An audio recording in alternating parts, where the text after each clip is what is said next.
अस्सलाम वालेकुम जी। Please do tell me अगर आपको मेरी आवाज़ ठीक तरह से आ रही है, क्योंकि मैंने पहले कभी इस तरह ग्रुप पेज पे नहीं दिया लाइव सेशन, तो I don't know the protocol here कि पता कैसे चलेगा कि people are watching it. Okay, it's visible, I think so. तो मुझे बताइएगा आपको अब आवाज़ सही तरह से आ रही है, तो दैट वुड बी गुड, ताकि मुझे आइडिया हो जाए। सबसे पहले सेशन स्टार्ट करूँगी अल्लाह के नाम से, और थोड़ा सा अपने बारे में बताऊँगी, लेकिन थोड़ा सा आप टाइम ले लेते हैं। मेरे ख्याल में 8 शायद बज गए हैं। हाँ, एग्जैक्टली 8 तो बज गए। वी विल सी कि जो है वो बाकी स्टूडेंट्स भी जो है वो आते रहें। फिर मैं अपने बारे में भी बताती हूँ आपको। Obviously I don't want lie to you. मैं नहीं चाहती कि आप बाद में जो है वो इस सेशन के बारे में किस तरह की भी मिस गाइडेंस लेके जाएँ या मिस परसेप्शन लेके जाएँ। चलो ठीक है जी। पीपल आर वाचिंग, तो जितने भी लोग सुन रहे हैं अभी तक, अस्सलाम वालेकुम सबसे पहले। और दूसरा ये कि मेरा नाम है जवेरिया नईम। पिछले 6 साल से CSS के साथ वाबस्तगी है, एस्पिरेंट के तौर पर भी और मेंटर के तौर पर भी। 2016 में अपना अटैम्प्ट जो है वो स्टार्ट की, क्लास अपनी तैयारी स्टार्ट की मैंने। 17 में अटैम्प्ट दी, 19 में अटैम्प्ट दी, 2 अटैम्प्ट्स मेरी आ चुकी हैं अभी तक। अनफॉर्चुनेटली अपने ही ऑप्शनल सेलेक्ट किए हुए में जो है वो पास ना हो सकी। तो काफ़ी एम्बैरसिंग बात भी होती है, लेकिन come as come I own it my failures. Winning को ओन करना तो आसान होता है, अपनी विक्ट्री को, डिफीट्स जो हैं उसको भी ओन करना चाहिए। बाकी अल्हम्दुलिल्लाह पिछले 2 साल से वाबस्तगी है तदरीस के शोबे के साथ भी।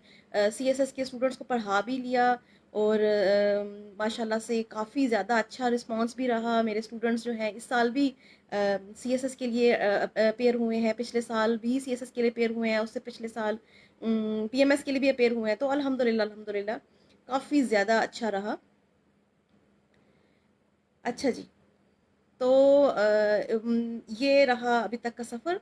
बाकी अटैम्प्ट अभी नहीं दी हुई। जो लोग पहले पूछेंगे कि मैम इस साल अटैम्प्ट दिए कि नहीं दिए, इस साल नहीं दे सकी, क्योंकि अपना MPhil चल रहा है साथ साथ पंजाब यूनिवर्सिटी से।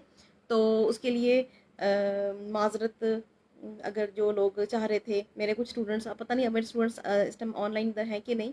जो दूसरा हमारा ग्रुप है CSS टाइम्स के नाम से, वहाँ अक्सर मेरे सेशंस लाइव होते हैं। यहाँ पर मुझे क्योंकि एडमंस ने रिक्वेस्ट की, तो आई थॉट कि it would good gesture from my part कि मैं अपने जो भी स्टूडेंट्स हैं या डिफरेंट फोरम्स हैं उनके ऊपर जितने भी एस्पिरेंट्स हैं उनको गाइड कर सकूं। तो माशाल्लाह good to see you all. अल्हम्दुलिल्लाह we have 100 plus audience right now. We will start our session today. Session को थोड़ा सा डिवाइड कर दूँ अगर मैं आपके सामने, कि मैं किस तरह से लेके चलूँगी, बात किस तरह से करेंगे और किस तरह से गाइडेंस प्रोवाइड की जाएगी। तो सबसे पहले तो ये इम्पोर्टेंट है कि बात स्टार्ट की जाए कि पाकिस्तान के अंदर किस किस चीज़ का फुकदान है। अच्छा, जो स्टूडेंट मुझे अस्सलाम वालेकुम कह रहे हैं, सबको वालेकुम अस्सलाम। तो बात स्टार्ट करते हैं। जिन लोगों के पास क्वेश्चंस हैं, उन्होंने पूछने हैं, तो अपने क्वेश्चन रिजर्व रखें। ये सेशन काफ़ी लंबा होगा, 1 घंटे तक मैं इंशाल्लाह ताला आपके साथ रहूँगी।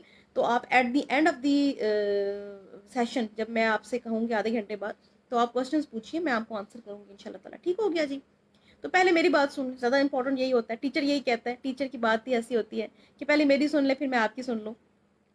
तो जी स्टार्ट करते हैं इस बात से कि इस साल के जो CSS के पेपर्स आए वो किस तरह के आए और किस तरह से अटेम्प्ट किए जाने चाहिए थे। अगले साल की तैयारी के लिए जो लोग जाना चाह रहे हैं, करना चाह रहे हैं, बिल्कुल ज़ीरो पे हैं, वो किस तरह से तैयारी स्टार्ट करें। PMS कब आ रहा है, PMS के बारे में क्या न्यूज़ है, कौन से सब्जेक्ट्स अच्छे हैं।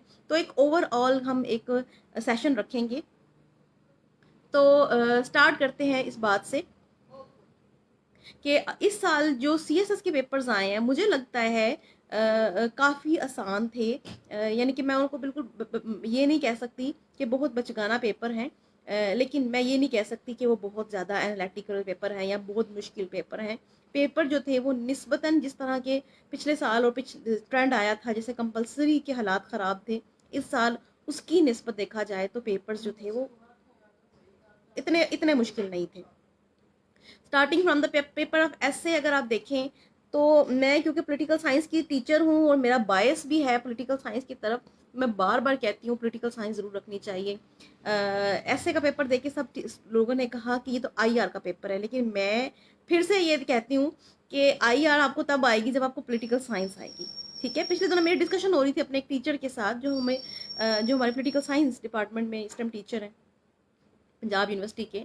तो तब भी हमारी यही डिस्कशन थी कि पॉलिटिकल साइंस के स्टूडेंट्स आईआर पढ़ सकते हैं, लेकिन आईआर के स्टूडेंट जो है उनको पॉलिटिकल साइंस का बैकग्राउंड नहीं होता, वो उनकी डिग्री पॉलिटिकल साइंस वाली नहीं होती।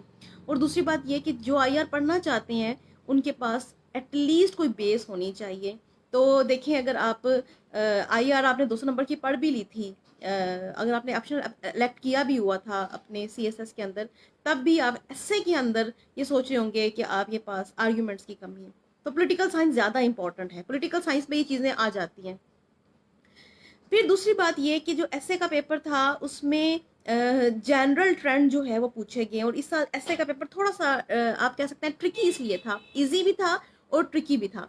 इजी इसलिए था कि क्वेश्चन जो आपके सारे के सारे टॉपिक्स थे उसमें से 4-5 टॉपिक काफ़ी ज़्यादा आसान थे अटेम्प्ट करने के लिहाज से। जैसे आप टेररिज्म वाला टॉपिक देख लें, मुश्किल मुश्किल सवाल नहीं था, एक सीएसएस के एस्पिरेंट के लिए मुश्किल सवाल नहीं था वो, मुश्किल टॉपिक नहीं था। फिर digital democracy, a very very important topic, और मुझे लगता था कि जितने भी स्टूडेंट्स जो हैं वो इवन जिन्होंने बहुत ज़्यादा प्रिपेयर नहीं भी किया हुआ किसी भी चीज़ के साथ, एटलीस्ट वो खुद से एक्टिव हैं, करंट सिनेरियो का मुताला कर रहे हैं। फिर पाकिस्तान की जिस जिस पॉलिटिकल हैसल के अंदर ये एग्ज़ाम्स हो रहे थे, तो मैं सोच रही थी कि काफ़ी ज़्यादा बहुत सारे स्टूडेंट जो हैं वो विजिलेंट हो जाते हैं। ना भी हों तो टीवी ऑन करें तो आपको बहुत सारी चीज़ें देखने को मिल जाती हैं जब इस तरह के सियासी हालात होते हैं। तो डिजिटल डेमोक्रेसी बड़ा आसान टॉपिक था। इसी तरह ग्लोबलाइजेशन ऑफ मार्केट वाला टॉपिक आसान टॉपिक था। ग्लोबलाइजेशन में देखें तो 2-3 टॉपिक आपको ग्लोबलाइजेशन के वर्ड के साथ मिल जाते हैं। तो इजी इजी था। अच्छा, ट्रिकी क्यों था, मैं क्यों कह रही हूँ ये ट्रिकी था, इसलिए था कि जो स्टूडेंट्स प्रिपेयर करके नहीं गए थे, लिखने वाला प्रिपेयर। अच्छा, अब मुझे जब भी स्टूडेंट्स कहते हैं जी आप ऐसे के बारे में राइटिंग दें, मेरा 2017 में ऐसे पास था, हालांकि मैं नहीं समझती थी कि मेरा उस टाइम इतना इंटेलेक्ट था, क्योंकि बिल्कुल स्टार्टिंग में मेरी प्रिपरेशन को आई थिंक कुछ माह हुए थे जब मैंने ये अटैम्प्ट दी, बट मेरा ऐसे पास हुआ। और उसका जो बहुत बड़ा क्रेडिट है वो मैं क्या किसको देती हूँ, अपनी लिखाई को। I was very very consistent in writing the essay। और लिख लिख के तैयारी करने से जो तैयारी होती है वो बोल के सीख के पढ़ने से नहीं होती। सीएसएस जो है वो आपके बोलने का, आपके पढ़ने का इम्तिहान नहीं है, वो आपके लिखने का इम्तिहान है। तो अगर आपने लिखा नहीं है, आप पेपर में चले गए हैं, तो चाहे आपने 100 टॉपिक प्रिपेयर किए हुए हैं और अगर आपने उसको प्रिपेयर लिख के नहीं किया हुआ, तो याद रखें या तो आप फेल हो जाएंगे या आपको बहुत बुरे मार्क्स मिलेंगे। ठीक हो गया, तो ये बात क्लैरिटी हो गई कि ट्रिकी इसलिए था कि आपको बहुत ओपन एंडेड क्वेश्चंस दिए हुए थे, यानी कि एक जस्ट आपको एक टॉपिक लिख के दिया गया था, आपने उस टॉपिक को सेलेक्ट किस तरह से करना है, उसको मोल्ड किस तरह से करना है, उसको अटेम्प्ट किस तरह से करना है, यानी कि थीसिस स्टेटमेंट कैसे बनानी है, ये टोटली अप टू यू था। आप किसी भी तरीके से उसको बना सकते थे, उसको डिस्क्रिप्टिव लिहाज से ले सकते थे, उसको आर्गुमेंटेटिव बना सकते थे। तो ये आपकी बहुत बड़ी एक एज था, लेकिन वही बात, एज उनको था जिन लोगों ने लिख के तैयारी की हुई थी। I hope things are making sense to you. अगर आपको मेरी बातें अच्छी लग रही हैं तो डू रिप्लाई, अपना साथ मैसेज कमेंट करते जाइए ताकि मुझे आइडिया होता रहे कि people are listening to me. ठीक हो गया।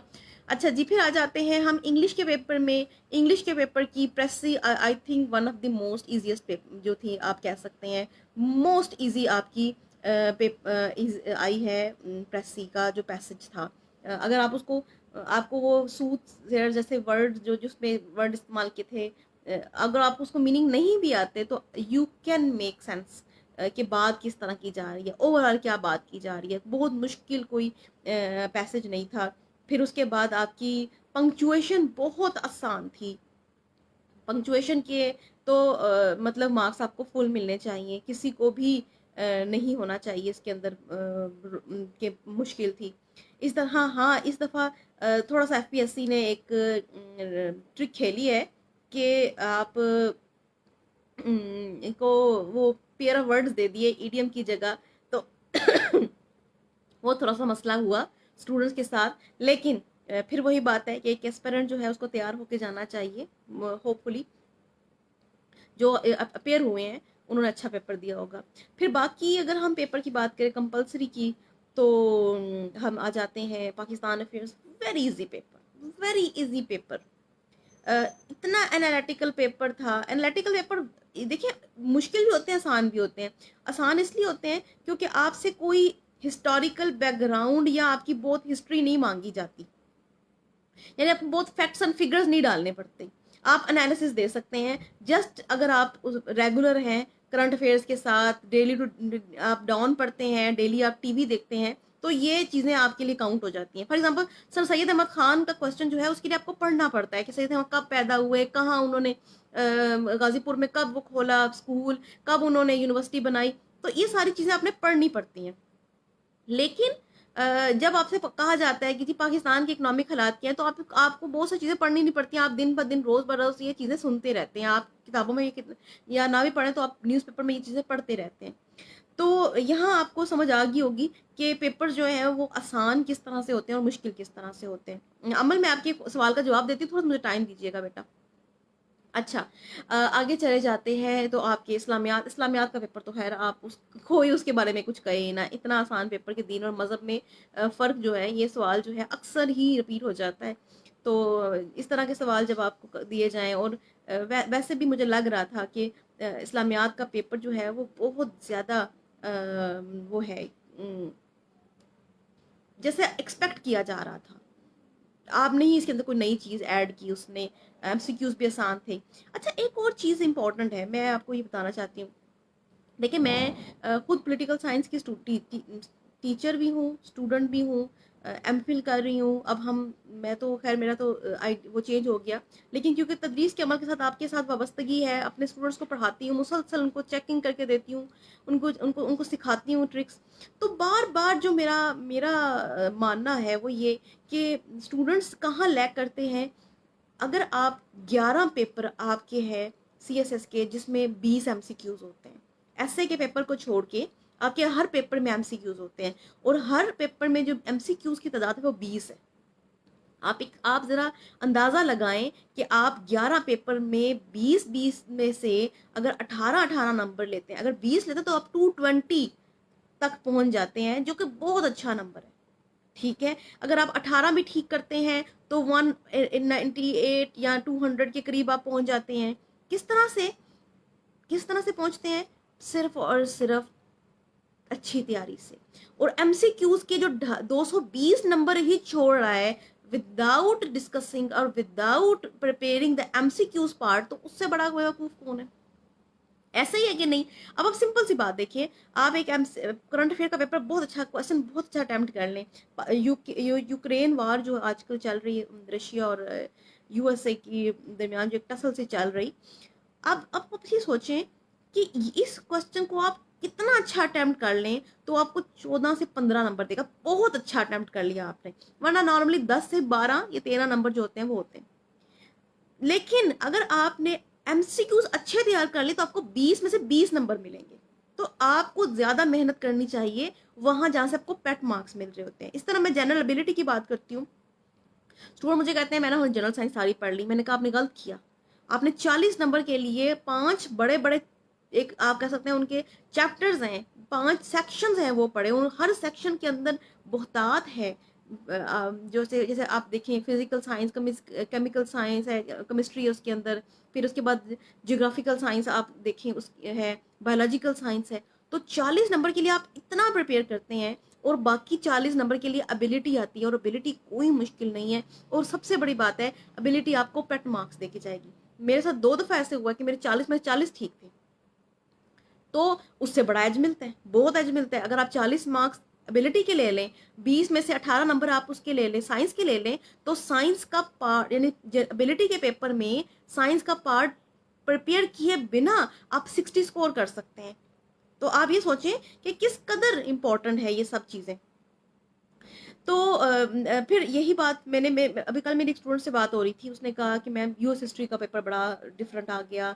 मैंने कहा मुझे तो लगता है कि यूएस हिस्ट्री का पेपर इतना आसान आया कि आपने पहले 100 साल किए होते हिस्ट्री ऑफ यूएसए के तो आप पेपर कर लेते। ऐसे ही था कि नहीं? रेवोल्यूशन पहले 100 साल का टॉपिक, उसके बाद आपका जैक्सोनियन और जेफरसोनियन डेमोक्रेसी पहले 100 साल का टॉपिक। इसी तरह आपका फेडरलिस्ट वर्सेस एंटी फेडरलिस्ट पहले 100 साल का टॉपिक। तो इतना सिंपल एजेंडा था यूएस हिस्ट्री का कि मैं तो बाकी ही सोचने लगी जब उसने कहा कि मैम ये मेरा पेपर ठीक नहीं हुआ क्योंकि मेरा इस तरह से मैंने तैयारी नहीं की थी। तो मैंने उसे यही कहा कि तुमने तैयारी नहीं की, तुम ये ना कहो कि पेपर डिफिकल्ट आया था। इस तरह उसने मुझे कहा कि मुझे एमसीक्यूज नहीं आते, मेरे 5-7 ठीक हुए। मैंने कहा अगर तुमने पिछले सारे एमसीक्यूज पढ़े होते तुम्हारे 20 में से 20 ठीक होते। मैं 2019 की अटैम्प्ट दी बेटा, मेरा मेरा टॉपर्स के अंदर रिजल्ट था, लेकिन सिर्फ ये कि एक सब्जेक्ट फेल हो गया। तो उस साल 2019 में मेरी तैयारी की बहुत अच्छी वजह ये थी कि मेरे सारे ऑप्शनल्स के में 20/20 एमसीक्यूज ठीक थे, सारे ऑप्शनल्स में। शायद पॉलिटिकल साइंस में 1-2 गलत हुए थे और बाकी सारे ठीक थे। इसी तरह जो मेरे इस्लामियात के थे वो 18 से 19 ठीक थी। इस तरह पाकिस्तान अफेयर्स थोड़ा मुश्किल आ गया था, करंट अफेयर्स थोड़ा मुश्किल आ गया था। तो क्योंकि डिफिकल्ट आ जाते हैं, आप बहुत बहुत ज़्यादा हिस्ट्री रिलेटेड या डेट्स रिलेटेड आ जाता है तो मुश्किल हो जाता है। लेकिन मोस्ट ऑफ दी जो MCQs थे वहाँ से मैंने मार्क्स लिए, ठीक हो गया जी। तो ये बात समझने की है। अब देखें, एक स्टूडेंट ने कमेंट कर दिया कि I will pair in the 2013 CSS and who is interested. अब माशाल्लाह से सारे लोग उसके पीछे लग गए हैं। ये पाकिस्तान में एक ट्रक की बत्ती के पीछे लगने वाला बहुत बड़ा आप क्या कह सकते हैं माइंड सेट है। ये भेड़ चाल वाली माइंड सेट को चेंज कीजिए। ना वो आपको पढ़ा सकती है जिसने मैसेज किया, ना आप उसको पढ़ा सकते हैं जिसने मैसेज किया। और ये ग्रुप स्टडी तो है ही मजाक, कंबाइंड स्टडी तो है ही मजाक। यानी कि मैं आपके साथ इतनी इंपॉर्टेंट बातें कर रही हूँ आपको फ्री ऑफ कॉस्ट। मैं आपके इस सेशन से कोई, ना मैं आपको जानती हूँ ना आप मुझे जानते हैं, ना मैं आपको बता रही हूँ कि जी मुझे पैसे दें तो मैं आपको ये जो सारा सारा ज्ञान है ये दूँ। मुफ्त में जब चीज़ आ रही होती है हमने उसके ऊपर कोई भी इम्पोर्टेंस नहीं देनी होती, लेकिन हम एक चीज़ को छोटी चीज़ पे चल जाते हैं। और यही बहुत बड़ा रीज़न है कि 24,000 अगर एस्पिरेंट अपेयर होते हैं तो 200 लोग जो हैं वो, या 400 लोग जो है पास होते हैं। उसका रीज़न क्या है? बाकी सारे के सारे स्टूडेंट्स जो हैं वो एक के पीछे, दूसरे के पीछे, तीसरे के पीछे, चौथे के पीछे भागना शुरू कर देते हैं। इस मेंटालिटी से निकल आए। अच्छा, फिर एक और बड़ी इंपॉर्टेंट बात जी, स्टूडेंट्स कहते हैं कि please provide us notes, please provide us note, अपना नोट्स दे दीजिए, अपने नोट्स दे दीजिए। इस नोट से क्या होगा? अच्छा, फिर उसके बाद रीडिंग मटेरियल की एक बात बहुत ज़्यादा मैंने अक्सर देखा है, अक्सर ग्रुप्स के अंदर क्या होता है जी, मैसेज कर रहे होते हैं मेरे पास ये नोट्स हैं, ये CSS के हैं, ये करंट अफेयर्स के हैं, इसके अंदर आप ले लें। अच्छा जी, अब वो सारे के सारे उसने ले लिए एक बंदे ने, उसके पास पता नहीं कितने जीबीज का डाटा पड़ा हुआ है, करंट अफेयर्स का, पाकिस्तान अफेयर्स का, इस्लामियात का, जो उसने कभी भी नहीं पढ़ना। आप ये सोचें कि जब किसी ने वो जो इतना ज़्यादा टाइम आप लगा देते हैं एक चीज़ को इकट्ठी करने में, आप और उसको गो थ्रू नहीं करते तो आपको कोई फायदा नहीं। देखो सीधी सी बात है, एक आर्टिकल पकड़े, उसको पढ़ ले। अगर आपने नहीं पढ़ना, सिंपल सी बात है कि उस आर्टिकल को डिलीट कर दें। ये मेरा यकीन करें मशवरा है। आप जो किताब नहीं पढ़ रहे आप उसको किसी और को दे दें। खुदारा अपनी जान पर जुल्म ना करें। इतनी सारा सोर्सेस इकट्ठे करके, इतने डाटा इकट्ठे करके एट दी एंड आपने पढ़ना, उसमें कुछ नहीं होता। तो फायदा कोई नहीं इन चीज़ों के पीछे। अच्छा, अब आपके क्वेश्चंस का टाइम है, मैं क्वेश्चंस की बात कर लेती हूँ, ठीक है। बाकी ये कि पॉलिटिकल साइंस में पढ़ाती हूँ, मैं टीचर हूँ पॉलिटिकल साइंस की, मेरे नोट्स हैं मेरे अपने, लेकिन जो इम्पोर्टेंट चीज़ है वो है मेरे लेक्चर्स। आपको मैं 2-3 लेक्चर्स जो है वो यहाँ पर प्रोवाइड भी कर दूंगी। यूट्यूब पे भी लेक्चर्स पड़े हैं। अगर किसी ने पूरा सेशन लेना है तो उसका अलग से प्रोसीजर है, वो मुझे मैसेज करके मेरे से बात कर सकता है। लेकिन फिर वही बात है कि जब तक चीज़ें फ्री होती हैं हम उनकी कदर नहीं करते। अभी मैं इसी ग्रुप के अंदर थोड़ी देर बाद अपने नोट्स जो अपने वो जो लेक्चर्स हैं वो शेयर कर दूंगी। लेकिन मुझे यकीन है कि उसमें से आप में से हाफ लोग भी जो है उसको गो थ्रू नहीं करेंगे, उसका मसला सारा ये है कि फ्री की चीज़ की हमें कदर नहीं होती, हमें आदत पड़ चुकी है पैसे खर्च करने के, फिर पैसे खर्च करके भी बर्बाद करने की। बहरहाल अब आ जाते हैं आपके सवालों की तरफ। अब आप मुझसे सवाल पूछ लीजिए, तो मैं आपको उसका आंसर कर देती हूँ। कोई पूछ रहा है, जी शबीर अहमद हैं कि जी how to start preparation from start. सीधी सी बात है, पहली बात ये कि do not do anything else while preparing for CSS। ये मैं उसको कह रही हूँ जिसने आज स्टडी स्टार्ट करनी है और पहली दफ़ा स्टार्ट करनी है, उसको कोई आइडिया नहीं है कि कैसे करना है। तो मेरा मेरा पर्सनल व्यू भी है कि आप CSS को जब शुरू से शुरू करते हैं तो आप थोड़ा सा फ्री माइंड के साथ होने चाहिए। ऑब्वियसली जिनके मसाइल हैं या बहुत कॉम्पिटेंट हैं, मैं उन लोगों से बात नहीं कर रही, उन लोगों की बात नहीं कर रही। जो कॉम्पिटेंट लोग हैं, जो कंसिस्टेंट लोग हैं, वो तो बेहतरीन है। उनको तो मैंने ये बात बतानी ही नहीं कि आप अकेले बैठ के स्टडी करें, वो तो साथ साथ काम कर सकते हैं। यूट्यूब पे आप मेरे नाम से सर्च कीजिएगा, जवेरिया नईम के नाम से, आगे सर्च कीजिएगा CSS PMS स्कूल, और वहाँ पर आपको मेरे 2 3 4 5 लेक्चर के मिल जाएंगे। हिस्ट्री ऑफ USA का लेक्चर भी पढ़ा हुआ है, पॉलिटिकल साइंस का भी पढ़ा हुआ है। ठीक है, अच्छा जी, तो स्टार्ट हो गए हैं क्वेश्चन। तो पहली बात ये कि आपने स्टार्ट कैसे करना है। आपने अपनी स्टडी स्टार्ट करनी है बाय राइटिंग। और अब ये वाली बात 6 साल बाद हमें समझ आई है कि CSS जो है वो एस्से के लिए इम्पोर्टेंट है, और एस्से के सॉरी CSS जो है वो राइटिंग का इम्तिहान है, राइटिंग इम्पोर्टेंट है। अगर आपने राइटिंग करनी है तो ही पेपर पास होगा। चाहे आप करंट अफेयर्स पास करना चाहते हैं, चाहे आप ऐसे पास करना चाहते हैं, चाहे आप प्रेसी। आप यकीन करें, मेरी कभी प्रेसी फेल नहीं हुई। इसकी सबसे बड़ी रीज़न ये थी कि मैंने पिछले सारे CSS के पेपर्स की सारी प्रेसी की हुई है। मुझे कुछ भी मिलता है मैं उसकी प्रेसी कर देती हूँ। अभी इस साल पेपर आया, आप में से कितने स्टूडेंट, सारे एस्पिरेंट है ना, आप में से कितने स्टूडेंट ने 2022 के पेपर की प्रेसी कर दी है? किसी ने नहीं की होगी, ऑफ वेरी फ्यू जिसने जिसने कोशिश की होगी कि मैं तो स्टार्ट तो आपने करना है। स्टार्ट तो बहुत आसान है। स्टार्ट ये कि इस साल के CSS के पेपर पकड़े और देखें मेरी कितनी तैयारी है, मैं कितने सवालों का जवाब दे सकती हूँ। ठीक है, तो ये चीज़ें इंपॉर्टेंट है स्टार्टिंग से। अच्छा जी, वो जो कह रहा है कि जी केमिस्ट्री का स्टूडेंट हूँ, केमिस्ट्री पढ़ूँ कि ना पढ़ूँ, बिल्कुल ना पढ़ें, बहुत मुश्किल पेपर आते हैं। ठीक है, अच्छा जी, कोई और कह रहा है जी थैंक यू फॉर हेल्पिंग, हम बिगिनर हैं, बहुत डिफिकल्टी हो रही है। आई नो, सबसे बड़ा मसला है, मुझे 6 साल लगे ये समझने में कि CSS के इम्तिहान देना कैसे है, और अब वो वक्त आ गया है कि देने के काबिल नहीं रहे। लेकिन जब जब जब जब जब एनर्जी भी थी और जब स्टेमिना भी था, तब किसी ने ये बताया नहीं इस तरह से गाइड, और पाकिस्तान में गाइडेंस का बहुत फुकदान है। अच्छा जी, वहीद मुराद कह रहे हैं कि there are some rumours that exams are going to be completely research based. No, there won't be, there won't be any exam research based exam कैसे ले सकते हैं, आप खुद सोचें। as you better know that after this attempt of 2020, sorry कहाँ चला गया आपका कमेंट, सॉरी क्योंकि कमेंट्स बहुत ज़्यादा आना स्टार्ट हो गए हैं तो मुझे उसको समझने मुश्किल हो रही है, पता नहीं कहाँ जा रहे हैं। क्योंकि जो मुझे सामने कमेंट्स आ रहे हैं मैं वही कर रही हूँ। BA के बाद MA इंग्लिश अच्छा है, MA उर्दू अच्छा है। बेटा जहाँ इंटरेस्ट है वो अच्छा है, जो इंटरेस्ट है। उर्दू नहीं पढ़नी आती तो मैं कहूँ कि MA उर्दू अच्छा तो कैसे कर लोगे, या मैं कहूँ MA इंग्लिश अच्छा तो इंग्लिश ना आती तो कर लोगे, नहीं कर सकते ना। जो स्टूडेंट्स ऑफ IR है वो IR ऑप्ट करें, उनको क्या ज़रूरत है पॉलिटिकल साइंस ऑप्ट करने की। जो स्टूडेंट नहीं है पॉलिटिकल साइंस के या IR के, जिनका बैकग्राउंड है इंजीनियरिंग का, डॉक्टरी का, या फिर इस तरह फिजिकल साइंसेस का, तो उनके लिए पॉलिटिकल साइंस ज़्यादा आसान है। CSS 2023 का जो एग्ज़ाम है उसके बारे में अभी तक कोई आपको नहीं कंक्लूड कर सकता कि वो फरवरी में होगा, मार्च में होगा, मई में होगा, कोई भी नहीं कह सकता। लेकिन अगर आप अटेम्प्ट करने की सोच रहे हैं तो आप अपने ज़हन में रखें कि आपने फरवरी का अपना हदफ रखना है, आपने फरवरी से लेट नहीं करना। तो अपने ज़हन में रखें कि फरवरी में हो जाएगा। ओ बच्चे, ऐसे के लिए मैं आपको कौन सी किताब बताऊं, खुद सोचो। ऐसे ऐसे में 2 चीज़ें होती हैं। मेरा एक बहुत अच्छा लेक्चर पड़ा हुआ है यूट्यूब पे। अच्छा जिस स्टूडेंट ने मुझे पर्सनल गाइडेंस लेनी है ना, मैं अपना आपको ना पर्सनल वो सेंड कर दूंगी, बल्कि इसी इसी वाले पे मैं आपको ना अपना वो प्रोफाइल का सेंड कर देती हूँ लिंक, जो मेरी अपनी पर्सनल है। वैसे आप अगर सर्च करेंगे जवेरिया नईम के नाम से तो होपफुली आपको मिल जाएगा। वहाँ पर आप मुझसे पर्सनल मैसेज कर सकते हैं, पर्सनल इनबॉक्स में मैसेज कर सकते हैं।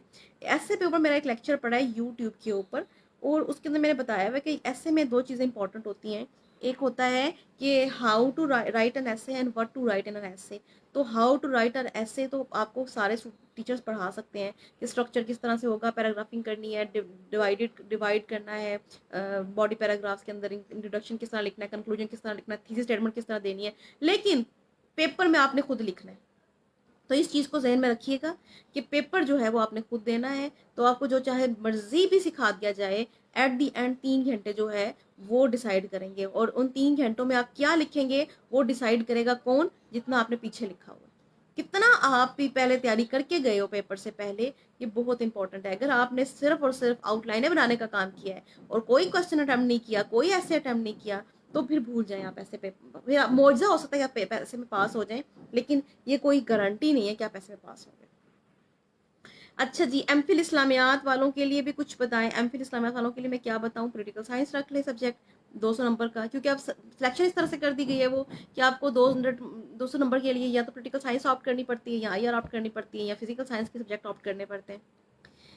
What is quality of writing? Quality of writing तो यही है ना बेटा जी कि आप अच्छा लिखें, एक तो विदाउट एरर लिखें। अच्छा, हमें ना फैंसी वर्ड्स की बड़ी इंपॉर्टेंस है हमारे यहाँ। हम अच्छे मोटे मोटे इंग्लिश के वर्ड्स इस्तेमाल करके समझते हैं कि इससे बड़ी अच्छा इंप्रेशन पड़ता है, लेकिन याद रखिएगा आपका जो टीचर है वो भी एक आम बंदा है, और वो भी इतना मुतासर नहीं होता इन चीज़ों से। एक्सप्रेशन आपका साफ होना चाहिए, सेंटेंसेस आपके बिल्कुल क्लियर कट होने चाहिए, और बहुत लंबे लंबे जो सेंटेंसेस हैं उनसे अवॉइड करना चाहिए। अगर आप बहुत लंबा सेंटेंस लिखते हैं तो वो भी काउंटर प्रोडक्टिव हो जाता है। Source of MCQs preparation all the previous papers. Current affair के पिछले सारे paper, current affair sorry, Pakistan affairs के पिछले पेपर सारे पढ़ लें। इसी तरह आप पॉलिटिकल साइंस के पिछले सारे पेपर पढ़ के जाएं। इस तरह आप जनरल स्टडीज के सारे पेपर पढ़ के जाएं, यूएस हिस्ट्री के सारे पढ़ के जाएं। वहीद मुराद की फिर से वो उनका मैसेज आ गया, सॉरी कमेंट्स आ रहे हैं। तो वो कह रहे हैं जी जनरल स्टडीज आसान है कि पॉलिटिकल साइंस? दोनों आसान है, दोनों ऑप्ट कर लें। केट पैरी कह रही है ma'am which should subject should to pick in subject which are the socialised on subject you have interested in. देखिए इसके अंदर बहुत इंपॉर्टेंट चीज़ है केट कि एक आपका इंटरेस्ट भी होना बहुत ज़रूरी है, दूसरा ये कि आपने ट्रेंडिंग भी देखनी है। ट्रेंडिंग बहुत इंपॉर्टेंट है। फिजिकल सब्जेक्ट जैसे साइंसेज से आते हैं वो सारे के सारे मार्क्स इतने अच्छे नहीं देते, उसके लिए आपको ज़्यादा मेहनत करनी पड़ती है। पॉलिटिकल साइंस से आपको ये फ़ायदा हो जाता है कि आप बाकी चीज़ों को अंडरस्टैंड कर सकते हैं। जैसे आप देखें ऐसे का पेपर कितना ज़्यादा रेलिवेंट आ गया। इसी तरह आप जो है क्या कहते हैं करंट अफेयर्स, पाकिस्तान अफेयर्स, ये सारी चीज़ें आप तब पढ़ सकते हैं। देखो 18वीं तरमीम बहुत सा कम स्टूडेंट्स को समझ आएगी जब तक वो पॉलिटिकल साइंस में ये नहीं पढ़ेंगे कि कानून होता क्या है, कॉन्स्टिट्यूशन बनता कैसे है, उसके अंदर तरमीम क्या आती है, पार्लियामेंट्री सिस्टम क्या है, प्रेसिडेंशियल सिस्टम क्या है, पाकिस्तान ने कौन सा सिस्टम ऑप्ट किया, कब किया, ये सारा का सारा जब आप पढ़ के जाएंगे पॉलिटिकल साइंस में तो ही आप आगे पढ़ सकते हैं।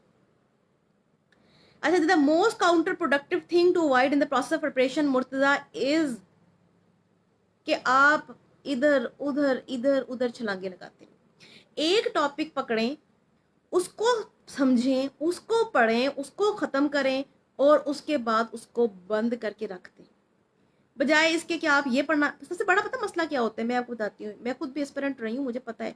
कंप्यूटर साइंस वाले मुझसे बहुत सवाल पूछे, पहले उनका जवाब दे दूँ। कंप्यूटर साइंस वाले जो हैं बेटा, कंप्यूटर साइंस ना ऑप्ट करें, मुश्किल है। इसके पास पेपर देख लें, जितने मेरी डिस्कशन हुई है कंप्यूटर साइंस के स्टूडेंट से, वो कहते हैं कि बहुत मुश्किल है। तो ज़्यादा अच्छा ये है कि आप पॉलिटिकल साइंस ऑप्ट करें। जितने भी फिजिकल साइंस वाले हैं, फिजिक्स केमिस्ट्री बायो वाले, उनको मैं कहती हूँ पॉलिटिकल साइंस ऑप्ट करें। क्यों बार बार क्यों कहती हूँ? क्योंकि पॉलिटिकल जो साइंस के बैकग्राउंड वाले स्टूडेंट हैं उनका नहीं होता है एप्टीट्यूड इसके अंदर आने का, ना उनके पास रेलिवेंट इंफॉर्मेशन होती है। पॉलिटिकल साइंस आपकी बेस बनाती है, पॉलिटिक्स क्या है। और फिर देखिए पॉलिटिकल साइंस सिर्फ सिंपल सी बात है, अगर यहाँ मैं आपको एक एक्सप्लेन करूँ कि पॉलिटिकल साइंस आपको बता रही है कि आप पूरी की पूरी हायरार्की के अंदर कहाँ लाई कर रहे हैं। आप ब्यूरोक्रेट बनने जा रहे हैं ना, आप सीएसएस का इम्तिहान दे रहे हैं, तो जो ब्यूरोक्रेट होता है वो कहाँ होता है? वो आपकी पॉलिटिकल सिस्टम के अंदर एग्जेक्टिव का एक हिस्सा होता है। तो जब आपको अपना वही नहीं समझ आएगी कि हम लाए कहाँ कर रहे हैं, तब तक आप उसके अंदर एंटर नहीं हो सकते, ना ही आपका एनालिसिस इतना पक्का हो सकता है। मेरे जी ऑप्शनल सब्जेक्ट्स थे हिस्ट्री ऑफ यूएसए, और जिस साल हिस्ट्री ऑफ यूएसए को रगड़ा लगा था आई गॉट 65 मार्क्स, और जिस साल मोस्ट लोग फेल हुए थे, तो उसका रीज़न भी यही था कि मैंने जो तैयारी की थी एक तो पास्ट पेपर से बहुत अच्छी तैयारी की थी, पास्ट पेपर के रेलिवेंस से की थी, और ये देख देख के की थी करनी कैसे है। जेंडर स्टडीज़ था दूसरा मेरा सब्जेक्ट, उसमें मेरे 76 मार्क्स थे। इसी तरह मेरा पॉलिटिकल साइंस सब्जेक्ट रहा है। एक दफ़ा मैंने आईआर रख लिया था अकेडमीज़ के कहने पे, जो पहली दफ़ा था, उसके बाद से मुझे अब तक ये रिग्रेट है कि आईआर जो है वो पॉलिटिकल साइंस के स्टूडेंट का सब्जेक्ट तब होता है जब उनके पास पॉलिटिकल साइंस की बेस हो। उसके बाद मैंने पॉलिटिकल साइंस में मास्टर्स भी किया, एमफिल भी किया, नाउ एमफिल स्कॉलर। तो पॉलिटिकल साइंस जो है वो मेरा सब्जेक्ट था। इस तरह पंजाबी, मैं हमेशा कहती हूँ जी कि जो पंजाबी के बोलने वाले हैं, सिंधी बोलने वाले हैं, पश्तो बोलने वाले हैं, please please please opt your language. Naveedul Hassan Rajput, 1 साल काफ़ी है, लेकिन पढ़ने वाला 1 साल तो वैसे भी गुजर जाता है, कुछ ना करेंगे तो भी गुजर जाएगा, तो 1 साल काफ़ी है। बल्कि 1 साल काफ़ी नहीं, 1 साल नेसेसरी है। ठीक है, 1 साल से कम में आप नहीं प्रिपेयर कर सकते। इसी तरह मेरा और ऑप्शनल कौन सा था, एक जी मेरा ऑप्शनल है क्रिमिनोलॉजी, बड़ा अच्छा सब्जेक्ट है। मैं सोच रही थी किसी दिन के इसके ऊपर भी कोई सेशन देंगे, लेकिन सारा मसला है कि अपनी टाइमिंग का इशू है। मुझे भी ये कब से रिक्वेस्ट आई हुई थी यहाँ पर कि आप आएँ, लेकिन अपने ही लाइफ में जो साथ साथ काम धंधे चल रहे होते हैं, तो उसमें थोड़ा सा बिजी रहता है बंदा। लॉ के स्टूडेंट्स के लिए पॉलिटिकल साइंस अच्छा है बेटा, आईआर अच्छा नहीं है। लॉ वाले ने पॉलिटिकल साइंस पढ़ी होती है, और पॉलिटिकल साइंस बहुत आसान है लॉ के स्टूडेंट्स के लिए। वही parliamentary presidential system, modernisation theory, इस तरह आपका फेडरलिज्म, और आपके जो पॉलिटिकल साइंटिस्ट हैं तो आसान होते हैं। आप कश्मीरी है तो मुझे नहीं पता, कश्मीरी तो कोई आप लैंग्वेज नहीं है, प्लस आपकी अपनी लैंग्वेज कौन सी मुझे ये नहीं पता। अच्छा जी, उसके अलावा किसी ने कहा कि सिंपल पीए के बाद सीएसएस कर सकते हैं, कर तो सकते हैं लेकिन करना नहीं चाहिए। मैं तो बिल्कुल भी हिमायत नहीं करती। आप डॉक्टर इंजीनियर के साथ मुकाबला कर रहे होते हैं, आप एमफिल स्टूडेंट्स और पीएचडी स्टूडेंट्स का मुकाबला कर रहे होते हैं, तो आपको नहीं करनी चाहिए बीए के बाद, तो अपनी टाइम ज़ाया करने के मुतरादिफ है। कंप्यूटर साइंस का मैंने बता दिया जी। अच्छा जी, बीए वालों को भी मैंने जवाब दे दिया। रिगार्डिंग कह रहे हैं जी newspaper, is it okay to go with one international and one local. देखो, मैं नहीं कहती हूँ कि आप रोज़ ही अपना न्यूज़पेपर पढ़ना शुरू कर दो। कोई अच्छा मैगजीन लगवा लो जो मंथली हो, वो भी बड़ा आसान, बड़ा अच्छा होता है। फिर अगर आप पूरा पेपर नहीं भी पढ़ते तो कॉलम वाला पार्ट, एडिटोरियल वाला पार्ट ज़रूर पढ़ा करें, उससे आपका एनालिसिस बड़ा अच्छा बिल्ड हो जाता है। कंप्यूटर साइंस, आईआर या political science, always political science. मैं हूँ पॉलिटिकल साइंस की टीचर, तो मैं तो उसी को सपोर्ट करूंगी। मेडिकल स्टूडेंट्स कौन सा रखें, Usama. Medical students political science रखें। आई होप आपको ये सेशन अच्छा लग रहा होगा। मैं देख लूँ टाइम कितना हो गया। अच्छा जी, आधा घंटा हो गया माशाल्लाह से। ठीक है जी, आप क्वेश्चन पूछते जाएं, मैं जितने आंसर कर सकती हूँ मैं उतने कर सकती हूँ, उसके बाद फिर मुझे भी जाना होगा। होपफुली आपको ये वाला सेशन जो है, आप अपने फ्रेंड्स का शेयर करें जी इसके, इस सेशन को। इसकी कोई कॉस्ट नहीं है, इसकी कोई प्राइस नहीं है। ये फ़ी सबीलिल्लाह है कि जो भी नए स्टूडेंट्स आते हैं उनको गाइडेंस हो मेरी तरफ से, उनको कोई मसला ना हो। जो चीज़ें हमने, जितने हमने मुश्किलें देखी, जितना हमने फुकदान देखा इन सब चीज़ों का, तो वो आपको ना देखना पड़े। होपफुली ये हमारी तरफ से एक अच्छाई है। मैं अपना कॉन्टैक्ट नंबर जो है वो तो नहीं दे सकती। अच्छा हाँ, आप लोग एक मेरा वो जो सीएसएस का पेज है, सीएसएस टाइम्स के नाम से, वहाँ पर आप देख लें। वहाँ पर भी मैं अक्सर मेरे पढ़े हुए हैं लेक्चर्स, और यूट्यूब पे भी देख लें, यूट्यूब पे भी लेक्चर्स हैं। बाकी मेरे नाम से अगर आप सर्च करते हैं जवेरिया नईम, JAVERIANAEEM, जवेरिया नईम, इस नाम से मेरा फेसबुक पे आईडी है। तो वहाँ पर अभी आप मुझे मैसेज कर सकते हैं, पूछ सकते हैं। मैं अपना लिंक शेयर कर दूँगी बहरहाल इसी के साथ, बल्कि मैं अपना लिंक भी शेयर कर सकती हूँ। तो वहाँ पर आप मुझे पर्सनल कांटेक्ट कर सकते हैं, कोई मसला नहीं है। ठीक है, मैसेज भी कर सकते हैं। अच्छा, फिर किन्जा आपसे क्वेश्चन पूछ रही, सॉरी किन्जा, मैंने अभी आपका मैसेज देखा कि जी join academy to pass exam. No, it is not necessary to join academy. हाँ, अगर आप बिल्कुल ज़ीरो पे खड़े हुए हैं और आपको गाइडेंस चाहिए, तो फिर आप कोई अकेडमी ज्वाइन कर सकते हैं, लेकिन जस्ट फॉर गाइडेंस। उनसे सारे पेपर्स पढ़ने की ज़रूरत नहीं होती है, आप किसी से चेक करवा सकते हैं। ये बड़ा इंपॉर्टेंट होता है। फिर उसके बाद एक चीज़ ये होती है कि आप बहुत इंपॉर्टेंट चीज़ कि आप पर्सनल मेंटर के पास जाएं, पर्सनल कोच जो है वो करें। ठीक है, पर्सनल कोच ज़्यादा अच्छे होते हैं एज़ कम्पेयर टू कि आप 70 वाली क्लास में चले जाएं, जहाँ अकेडमी में 70-80 लोग बैठे होते हैं, और फिर कोई स्टूडेंट को नहीं होता, ना टीचर को परवाह होती है ना स्टूडेंट को परवाह होती है। चले जी, मैं सेशन ख़त्म कर दूँ, या चले थोड़ी देर 10-15 मिनट और ले लेते हैं। CSS easy for MA students और MSc स्टूडेंट। देखिए बेटा कामरान, फिर वही बात है, MA MSc मैटर नहीं करता। ज़्यादा ज़रूरी मैटर ये करता है कि आपका रुझान क्या है, ठीक है। इंजीनियरिंग वालों के ऑप्शन भी बता दें। अच्छा, ऑप्शनल के ऊपर ना हम एक काम करते हैं, कल कल एक सेशन कर लेते हैं, ठीक है। तो उस पूरे सेशन में हम बात भी ऑप्शनल पे कर लेंगे कि कौन से स्टूडेंट जो हैं किस बैकग्राउंड के हों तो उनको कौन सा ऑप्शन रखना चाहिए। तो दैट वुड बी ग्रेट, है ना, ऐसा ही हो सकता है। ये आप इस बात को करते हैं। कल हम फिर एक सेशन कर लें तो दैट वुड बी ग्रेट, और उसके अंदर हम सिर्फ और सिर्फ ऑप्शनल की बात कर लें, क्योंकि right now I am just seeing कि आप message comments again and again करी जा रहे हैं, सुन शायद नहीं रहे हैं। अच्छा जी, इंजीनियरिंग के बैकग्राउंड के लिए मैं कल इसके बारे में हम कल बात कर लेते हैं, ठीक है। इसके बारे में कल बात कर लेते हैं, ठीक है जी। जिस जिस स्टूडेंट ने वो मुझे कमेंट कर मैसेज करना है तो प्लीज़ मैं अपना वो अभी इसी ग्रुप पे ही शेयर कर दूंगी, सॉरी आपका जो पेज है उस पर शेयर कर दूंगी, बल्कि इसी जो मेरे ख्याल में है वीडियो, इसके लिंक पे शेयर कर देते हैं। मैं अपना पर्सनल जो फेसबुक का वो है वो कर देते हैं, ठीक है। तो उससे क्या होगा कि आप मुझे डायरेक्ट मैसेज कर सकते हैं। मैं कोशिश कर रही हूँ आगे एक पॉलिटिकल साइंस का जो पेपर आने वाला है लेक्चरर का, वो जितने लोगों का है, तो उसके ऊपर एक 2 वीक्स का सुपर सेशन हो जाए तो होपफुली कुछ ना कुछ अच्छा होगा। ठीक हो गया जी। यूनिवर्सिटी स्टूडेंट्स के लिए कोई बेसिक टिप्स, यूनिवर्सिटी स्टूडेंट वाले पहले अपनी डिग्री कंप्लीट करें, और दूसरी बात ये कि साथ साथ अपने आप को इन रखें, आप सियासत में इन रहें, मुल्की हालात में इन रहें, जो दुनिया में काम हो रहे हैं, दुनिया में जो पेशरफ्त हो रही है उसमें है। अमल खान, मैंने पता नहीं आपके कितने सवालों के जवाब दिए, और मुझे पता नहीं अजीब लगता है ऐसे स्टूडेंट्स का रवैया कि देखें मैं शायद कितने ही मैसेज कमेंट्स आ चुके हैं, मेरे ख्याल में 400 से ऊपर कमेंट्स हो गए हैं। मैं कितने लोगों को रिप्लाई कर सकती हूँ, कितने लोगों को जवाब दे सकती हूँ, और मेरा ख्याल है कि मैंने मुसलसल जितनी कोशिश की है अपने जवाब देने की, जितने मेरे पास आ रहे थे जवाब देने की, वो मैंने की है। मैंने कोई कसम नहीं खा रखी किसी से बात ना करने की या किसी का जवाब ना देने की। भाई ना आप मुझे पैसे दे रहे हैं ना मैं आपसे पैसे ले रही हूँ। अच्छा जी, my suggestion for writing phobia, Asfand Yar Wali ने बड़ा अच्छा सवाल पूछा। राइटिंग फोबिया ख़त्म करने का सबसे बड़ा जो तरीका है वो ये है कि घर में बैठें और सारा दिन की रूटीन लिखें कि सुबह से लेकर शाम तक मैंने क्या किया। ये पहला होता है जी आपका टिप। फिर अगले दिन वही काम करें, फिर थोड़ा सा हफ्ते 2 के बाद आप देखें कि आज मेरे मुल्क में कौन कौन सी खबरें सुनी हैं और उनके ऊपर मेरा क्या क्या तज्जिया है। तो ये बड़ा इंपॉर्टेंट है, ठीक हो गया। इससे इससे आपकी राइटिंग स्किल्स इंप्रूव होती हैं। आपका जो हाथ पे जंग लगा होता है, मैं अक्सर ये बात भी करती हूँ, हाथ का जो आपका जंग लगा होता है वो टूट जाता है। जब वो टूटता है तो उसके बाद ग्रेजुएशन के बाद अगर 4-5 महीने, तो क्या सीएसएस के लिए जाना चाहिए? बिल्कुल भी नहीं, ग्रेजुएशन के बाद बिल्कुल नहीं जाना।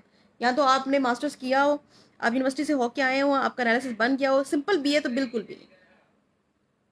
ठीक हो गया जी। दोनों चीज़ें बेटा, मलिक पाशाह कह रहे हैं कि डिग्री मास्टर या डीएमसी से भी काम चल जाता है, जैसे आपने पास किया हो। चले जी, आज के लिए इतना ही मेरी तरफ से। जितना मैं कोशिश कर सकती थी आपके सवालों के जवाब देने की मैंने कोशिश की। इसके साथ मैं ये कर सकती हूँ कि अपना जो प्रोफाइल का लिंक है वो अटैच कर रही हूँ इस वाली वीडियो के साथ। तो आप वहाँ से मुझे डायरेक्ट रब्ता भी कर सकते हैं, मैसेज भी कर सकते हैं। अगर आप इंटरेस्टेड हैं मेरे लेक्चर्स लेने में, पॉलिटिकल साइंस के हैं, ये सिर्फ यूएसए के हैं, इंग्लिश के हैं, तो आप उसके अंदर भी ऐड हो सकते हैं। और आपने अगर सुपर सेशन लेना है पॉलिटिकल साइंस का तो वो भी कर लेंगे, लेकिन आप मुझे डायरेक्ट मैसेज करें, ठीक है। बहुत शुक्रिया जी, अपनी दुआओं में याद रखिए। होपफुली आपने आज के लेक्चर से, आज की जो सेशन है इससे बहुत ज़्यादा किया होगा, गेन किया होगा, और आपको अच्छा लगा होगा कि वो बातें हैं वो जो नॉर्मली हम इस तरह के नहीं करते सिनेरियो में, या इस तरह के इन्वायरमेंट में नहीं करते। बड़ा स्ट्रिक्ट किस्म का इन्वायरमेंट होता है। तो मैं तो सिर्फ चाहती हूँ कि आप जो है वो रिलैक्स रहें, और इस तरह के माहौल में सीखने का मौका मिले आपको, सीखने का, मुझे सिखाने का, दोनों का काम आसान हो जाएगा। ठीक हो गया जी। अपनी दुआओं में याद रखिए, अपने घर वालों का ख्याल रखिए, अपना ख्याल रखिए। अल्लाह हाफ़िज़।